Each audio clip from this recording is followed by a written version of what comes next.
Forbes just ran a feature on GloboBanks on how high net worth individuals get into the most exclusive banks in the world remotely and how we open those doors for them. It's a strong piece, but an article only has so much room. So in this video, I want to do something different.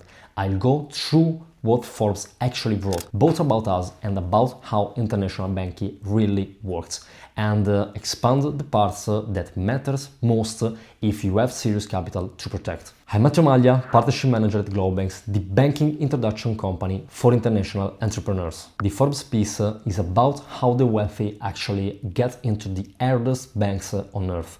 My job today is to translate it into what you'd actually do. The rule from 1796. This is the line the whole article turns on, and it's a quote from our founder Lorenzo Giberti. In high-level banking, the thing that mattered in 1796 still matters now. The relationship, the trust, the reference. People don't believe this until they've been rejected. A serious private bank does not choose a client by reading a form. It chooses based on who introduced them. That sounds old-fashioned. Yeah, it isn't. It's how the entire society still runs. Here's the mechanics of it. A code application puts you in front of an algorithm whose only job is to find a reason to say no. An introduction puts you in front of a human being whose job is to bring in good clients. Same profile, opposite result.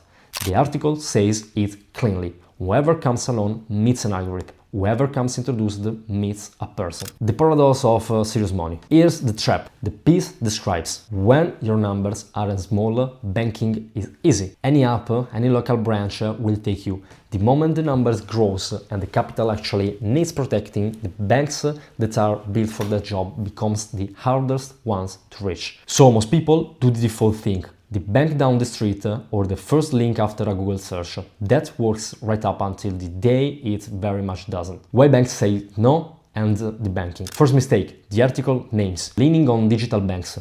Fintechs open in minutes and they're brilliant as long as the sums stay small.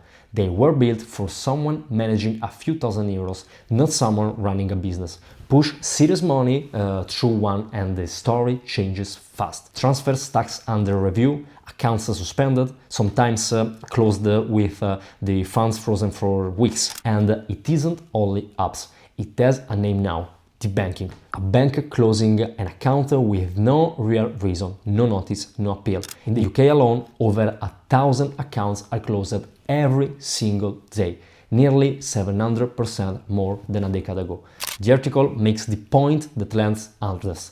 This reached everyone. Nigel Farage had his account closed by Coates, the private bank of the British royal family. Jack Mollers, who runs a major Bitcoin payments company, had his accounts closed by JP Morgan. Donald Trump publicly accused Bank of America of turning away certain clients, set the politics aside completely. The lesson is structural. No name, no balance, no profile is untouchable. So the question isn't where it happens to you. It matters, it's whether your money is still reachable if it does. Quick note here. If you're sitting on serious capital and no one has ever actually mapped where it's exposed, that's what we do. A private pre-analysis of your profile with one of our international banking experts. We look at where your money sits, in how many countries, how many institutions, and where the single points of failure is. Links in the description if you want to then do them properly. Back to the article. Your money is a citizen of where you put it. This is the sentence I'd tattoo on every client I could. Keep everything in one country, one currency, one bank, and a single signature is enough to stop all of it. Real protection is boring and it works. Spread your wealth across several banks and several jurisdictions so no one decision in one place can freeze your whole life. That's not paranoia, it's how great fortunes have been run for 2 centuries. How the access actually works. So, how do you get introduced instead of screened? The article describes it accurately. Our founder spent the last 4 years traveling bank to bank in person because certain relationships aren't built over email. They're built sitting in an institution's lounge, waiting for a director, one coffee at a time. That's how GloboBanks holds contractual and referral relationships with more than 60 institutions over more than 15 different countries. For you, that turns into two concrete things: time and access. An entrepreneur in Europe can open an account at the top-tier bank in Singapore or the US without boarding a plane. And it runs the other way too: an American, European or Asian private bank, remotely in far less time than usual. And here's the counterintuitive part. This helps the banks too. With controls tightening everywhere, a major institution would rather takes one client who's already been vetted than 100 who arrive off the website. Selection isn't an obstacle, it's the sign you're dealing with a second bank. The numbers and the Ferrari. The articles list the figures from our own site. More than 600 accounts opened, over 250 million euros deposited into new accounts, a 97% opening rate for clients who enter the process across 60 plus institutions in more than 15 jurisdictions. But the case that sticks is this one.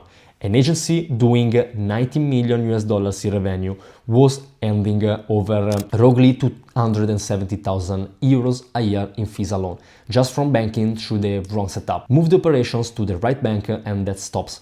As Lorenzo put in the piece, that's a brand new Ferrari given away every year because of an inefficient banking setup. And this is the line I want you to live with. Protecting your wealth does not mean appending it.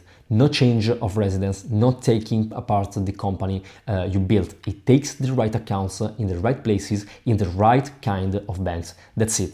Most complex banking problems get solved without the client changing his life, his family, or where he lives. If any of these described your situation, book a consultation with an international banking expert on our team. We look at your profile and tell you which jurisdictions and which type of bank actually fit, and if you don't need use yet, we'll tell you that too. Links in the description. The full Forbes piece is linked below. And if this was useful, subscribe. We break down how seriously money actually banks, one piece at a time. I'm Matteo Maglia from GloboBanks. See you in the next one.